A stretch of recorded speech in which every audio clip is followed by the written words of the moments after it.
how are you? Welcome back to my channel. So excited you're here because today we're going to be talking about my Old School April TBR.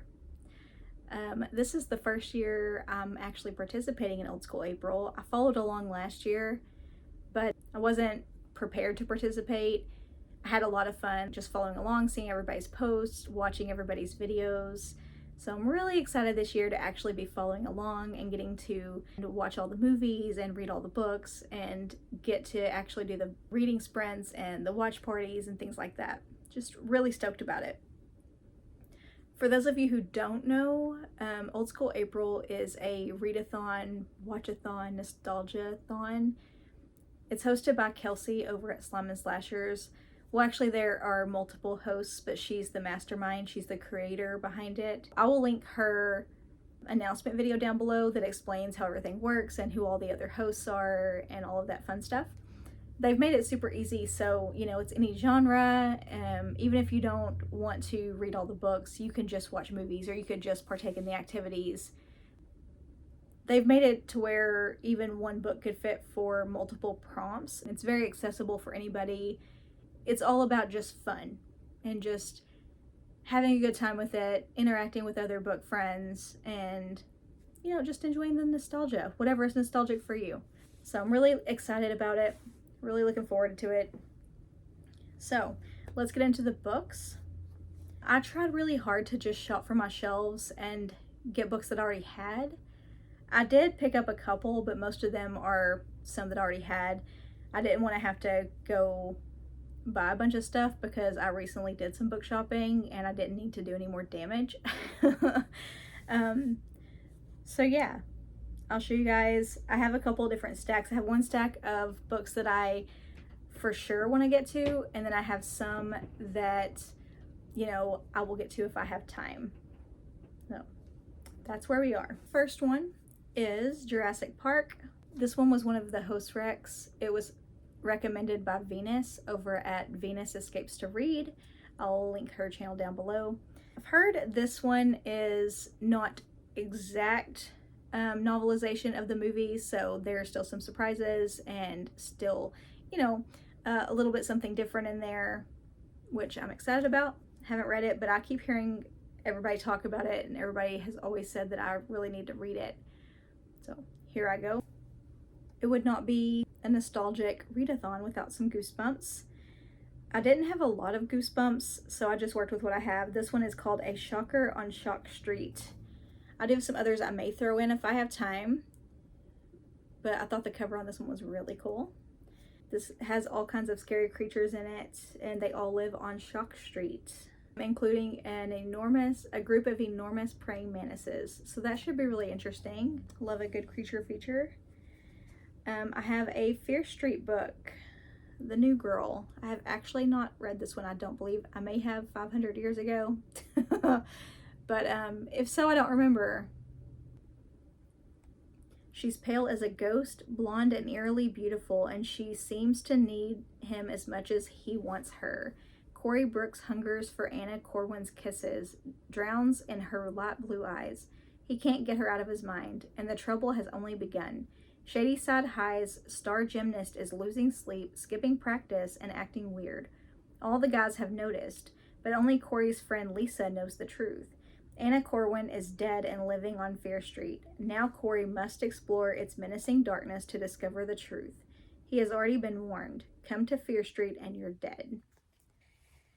This one I mentioned in my book haul video, so I won't get too much into it. Nebulon Horror by Hugh B. Cave. This is a creepy kid horror. So all the kids in this town are doing really evil, bad things. According to the back, they're really bad. So it's a nice vintage paperback. Another vintage paperback I got into on the book haul, so I won't get too much into it. The Feeding by Leigh Clark.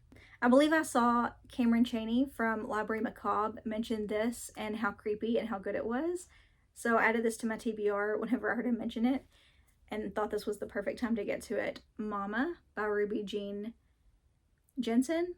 Look how freaking creepy. I'm all about creepy dolls. This creepy doll has been in the attic for a while, and this little girl comes along, picks the doll up, and, you know, doesn't think anything of it when the doll starts moving around, and, you know, things just progressively, I believe, get worse and more creepy. How to Build a Girl by Caitlin Moran. This is another one that I mentioned in my book haul video. It's a newer book, but it's set in the 90s. And this girl, I believe she's 15, she's 14. She has shamed herself on the local television station and has, because of that, chosen to reinvent herself completely. Like, she's decided there's no going back from that, completely changes her name and kind of goes off the deep end. So it's sort of an unhinged female situation. It's rock and roll, sex, drugs, alcohol, like all the things. Gnelfs by Sidney Williams. There's this cute little 4.5-year-old girl named Heaven, and she's been watching these Gnelfs on TV. On TV, they're these cute, cuddly things, and she's always looked up to them. But in real life, they're not so cute and cuddly. They're vicious, mean, and they're sort of tormenting Heaven, and she has to find a way to stop them. So this one, I saw Kelsey over at Slum and Slashers mention in one of her videos, and her review of this was so hysterical and so fun that she convinced me to pick it up, and she's the sole reason I picked this book up. I had to have it. Then we have Dead 11 by Jimmy Juliano. This is about an island in which everybody is obsessed with the year 1994. They're all sort of stuck in that year. Everybody's wearing outdated clothing. They avoid modern technology. And the weirdest thing is that they watch the O.J. Simpson car chase every evening. So it's just a really weird island. So it sounds like there's a lot of nostalgic vibes. Look at the VHS tape on the cover. That's really cool. Also, this is the book club pick for Death by TBR, which is the book club hosted by Crystal from Fiber Artsy and Kelly over at Kelly Hooked on Books.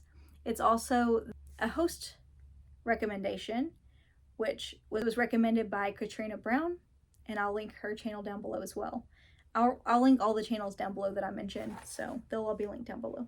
These other ones are ones that I'm going to get to if I have time, and they're actually somewhere on my shelves that I'll get to if I have time, but this is pretty ambitious, so we'll see.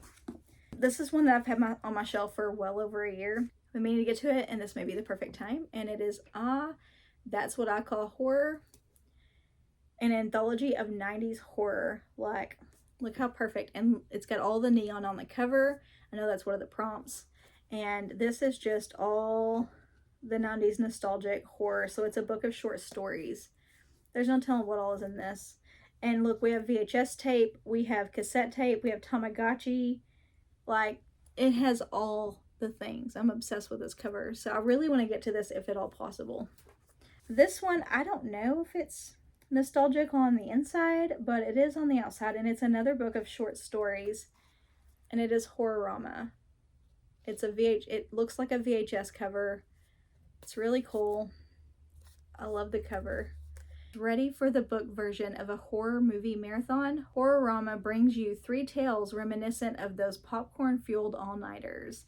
So I think it would be nostalgic, even if not, it's still, I'm sure it'll at least fit a couple of prompts, and it does at least fits one because of the VHS on the cover, and I think the neon, like that yellow is neon, so maybe it would fit at least a couple, and we'll see about the inside.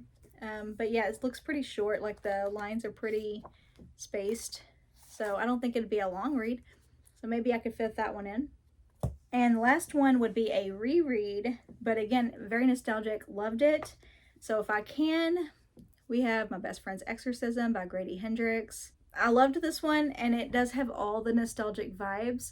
So if I can get by with it, I would love to reread this. I don't reread all the books, obviously. Only ones that I really loved. Since this is a nostalgic readathon, this would be friggin' perfect. Looks like a VHS tape too, coming of age. It's set in the 80s. All the nostalgic vibes are here, and it's like the friendship is the base of this whole thing. Yes, it's an exorcism, but their friendship is the whole reason I love this book. It's perfection. Love everything about it. And all the all the nostalgic vibes. So yes, definitely if I can get by with rereading this for April, I will definitely do that. Those are all the books I'm reading for Old School April. Cannot wait. We're so close. I've been counting down the days. Let me know down in the comments if you are participating in Old School April and which team you're on. I am Purple Parrots. Next Friday we'll probably be doing my March reading wrap up. Didn't get a lot of reading done because I had to move my entire library and my whole bedroom. It's been quite a fiasco. So, but hopefully I will be doing my March reading wrap up. I haven't decided if I'm doing one or not because it's so short. May even skip it. It's either going to be that or it's going to be Old School April related. We'll see. But regardless, I'll see you next Friday. Bye for now.